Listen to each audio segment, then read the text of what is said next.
Hai,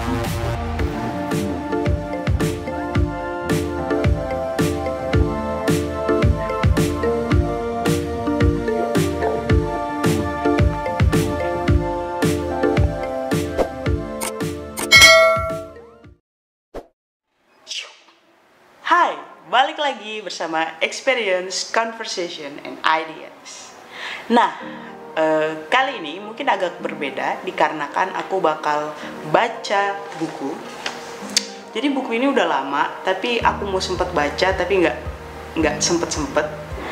Jadi mungkin YouTube aku bakal baca bareng.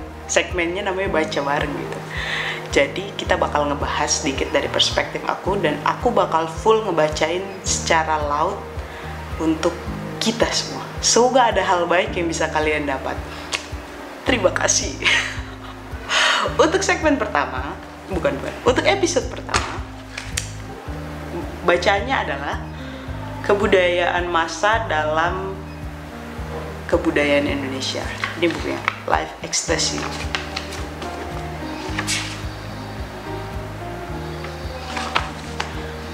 Kebudayaan massa dalam kebudayaan Indonesia, sebuah catatan kecil, Sapardi Djoko Damono.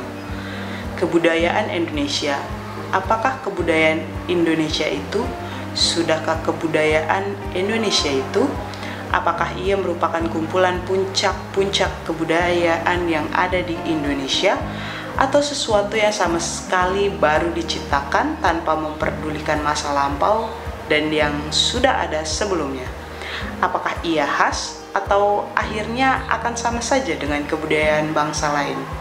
Kebudayaan daerah. Kita sekarang ini sedang membangun suatu bangsa yang sudah kita sepakati bernama Indonesia.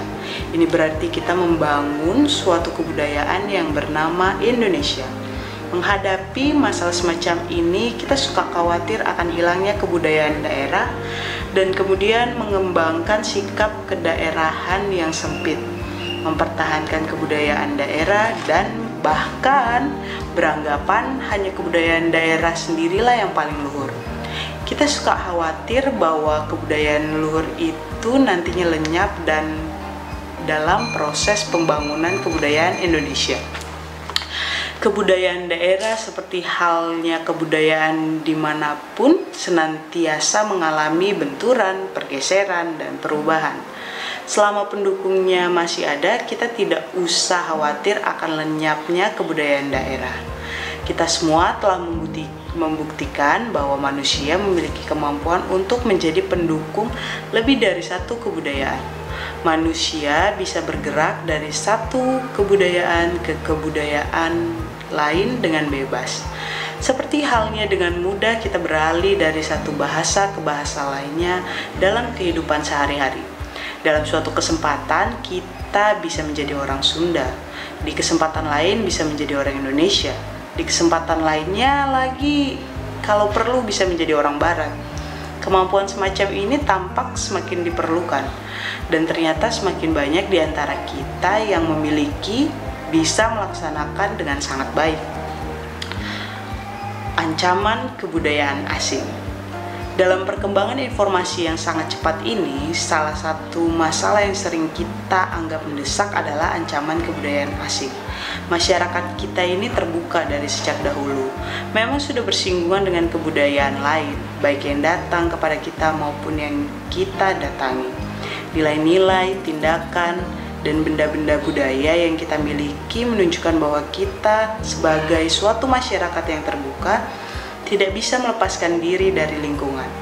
Topik yang sering dibicarakan dalam kaitannya dengan ancaman kebudayaan asing adalah pengaruh Barat.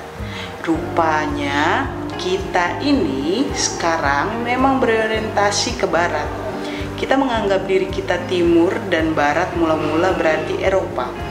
Sekarang Barat mencakupi Amerika dan Australia. Bagi nenek moyang kita, Barat artinya India. Kita tahu bahwa di zaman lampau, salah satu kebudayaan yang kuat yang pernah bersinggungan dengan kebudayaan kita adalah kebudayaan India. Dan bahkan sekarang kita sebenarnya tidak bisa membayangkan suatu kebudayaan Indonesia tanpa pengaruh Barat atau India. Pada hemat saya, yang perlu kita ubah adalah sikap pasif. Sekarang ini tidak mungkin suatu kebudayaan berkembang sendiri tanpa bersinggungan dengan kebudayaan lain. Kebudayaan yang kuat memang cenderung mempengaruhi kebudayaan lain yang lemah. Jika pendukung kebudayaan yang lebih lemah itu bersifat pasif, tentunya ada kemungkinan ia mendapatkan yang diberikan saja. Jika ia bersikap aktif, ia bisa lebih memilih segala sesuatu yang ada di dalam kebudayaan lain, yang bisa dimanfaatkan untuk memperkaya dan memperkuat diri. Jadi, kita jangan takut dan was-was terhadap kebudayaan asing, tetapi justru aktif mencari dan merebut kebudayaan asing yang kita anggap baik dan bisa kita manfaatkan. Kebudayaan massa. Sebenarnya setiap kali kita berbicara mengenai penyusupan atau pengaruh kebudayaan asing, kita berbicara mengenai apa yang disebut dengan kebudayaan massa. Kebudayaan massa ini adalah istilah kita untuk mass culture, istilah Inggris yang konon berasal dari bahasa Jerman, mass and culture. Kebudayaan massa sebenarnya merupakan istilah yang mengandung nada mengejek atau merendahkan. Istilah ini merupakan pasangan dari high culture, kebudayaan elit atau kebudayaan tinggi. Kebudayaan tinggi mengacu tidak hanya ke berbagai jenis kesenian produk simbolik yang menjadi pilihan kaum elit terpelajar dalam masyarakat barat, tapi juga ke segala sesuatu yang ada kaitannya dalam pikiran dan perasaan mereka yang menjatuhkan pilihan atas jenis kesenian dan produk simbolik tersebut. Mass atau culture mengacu kepada mayoritas masyarakat Eropa yang tak terpelajar dan non-aristokratik, terutama sekali masyarakat yang sekarang ini biasa kita sebut sebagai kelas menengah bawah, kelas pekerja dan kaum miskin. Jadi, jika kebudayaan elit dikaitkan dengan mereka yang berbudaya, maka kebudayaan massa dianggap milik mayoritas masyarakat tak berbudaya. Ini jelas mengandung ejekan dan sikap merendahkan. Massa mengandung pengertian kelompok manusia yang tidak bisa dipilah-pilah, bahkan semacam kerumunan di dalamnya tidak ada individu. Kebudayaan massa diciptakan semata-mata untuk konsumsi masyarakat serupa itu. Pada hakikatnya, yang kita risaukan adalah kebudayaan massa ini, yang sebagai akibat dari semakin berkembangnya komunikasi, memang dalam kenyataannya tidak mungkin kita hindari. Ada beberapa hal yang menyebabkan kerisauan kita itu. Pertama, kita risau terhadap massa sebagai ia produksi secara besar-besaran berdasarkan perhitungan dagang belaka. Pencipta kebudayaan populer hanya mencari keuntungan dari halayak. Kedua, kebudayaan massa itu merusak kebudayaan elit dengan cara meminjam atau mencuri atau memperalatnya. Bahkan boleh dikatakan menyedot potensi dari apa yang ada di kebudayaan elit. Ketiga, kebudayaan massa menanamkan pengaruh yang sangat buruk terhadap halayak. Ingat pengaruh seks, crime and violence yang merupakan ciri kuat dalam kebudayaan massa. Keempat, penyebarluasan kebudayaan massa dianggap tidak hanya merosotkan atau mengurangi nilai kebudayaan elit itu sendiri, tetapi juga menciptakan halayak yang pasif, yang sangat tanggap terhadap berbagai teknik godaan dan bujukan, sehingga membuat peluang bagi munculnya totalitarianisme.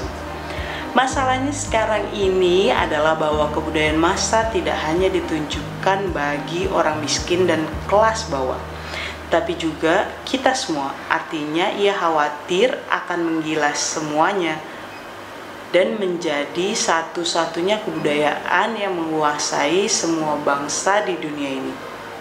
Artinya kita semua akan diseragamkan oleh kebudayaan massa. Kekhawatiran macam ini tentu saja bisa dibantah.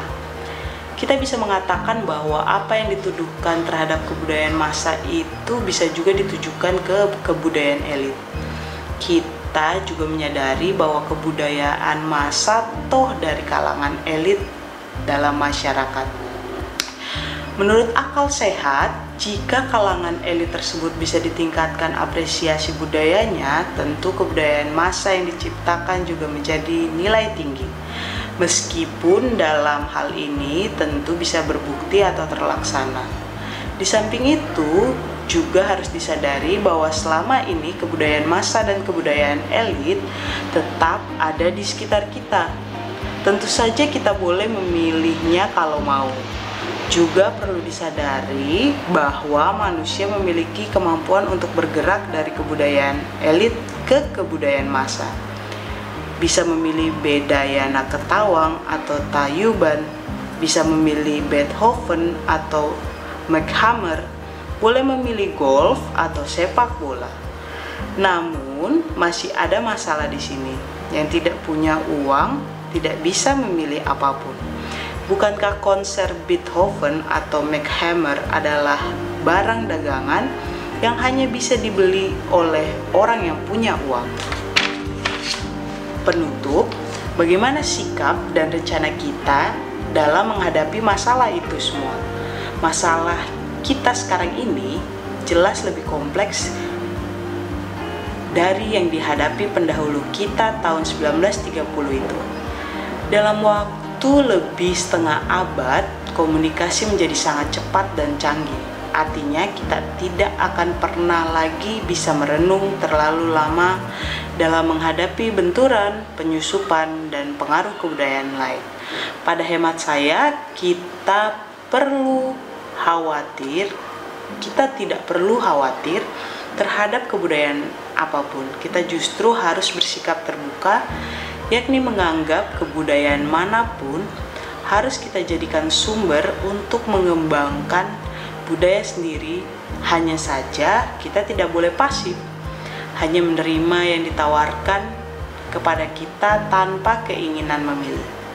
Kita harus aktif mencari, merebut, merampas, mencuri apa saja dari kebudayaan lain yang kita yakini bisa bermanfaat bagi pengembangan kebudayaan sendiri. Sekian pembacaan dari salah satu catatan kebudayaan massa dalam kebudayaan Indonesia, sebuah catatan oleh Sapardi Djoko Damono, buku Life Ecstasy. Terima kasih.